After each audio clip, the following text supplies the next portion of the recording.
Hello అందరికీ. మా చిన్నప్పుడు కరెంట్ పోయిందంటే అది మాకు టెన్షన్ కాదు, పండుగే మొదలయ్యేది. టీవీలు లేవు, ఫోన్లు లేవు అంతగా.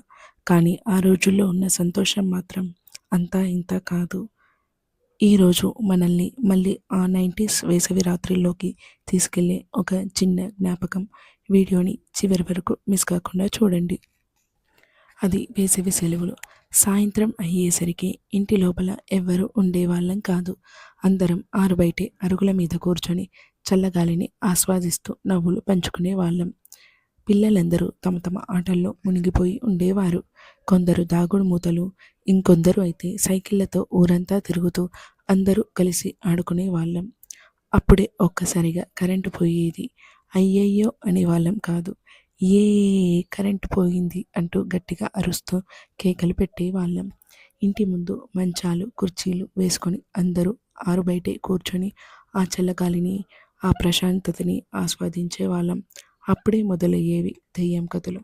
భయపడుతూనే వింటూ, అయినా మళ్ళీ ఇంకో కథ చెప్పు అనేవాళ్ళం.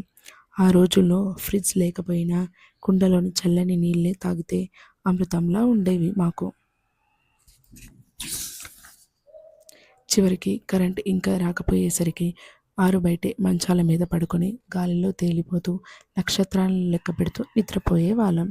ఆ రోజుల్లో కరెంటు ఉండేది కాదు అంతగా, కానీ మనసుల్లో మాత్రం ఎంతో వెలుగు ఉండేది. నాలానే మీకు అలాంటి రోజులు గుర్తొచ్చాయా? అయితే కమెంట్ చేయండి. వీడియో కనుక నచ్చినట్లయితే లైక్ చేయండి, షేర్ చేయండి. ఇంకా ఇలాంటి మరెన్నో ఇంట్రెస్టింగ్ కథల కోసం నా ఛానల్ని సబ్స్క్రైబ్ చేసుకోవడం మర్చిపోకండి.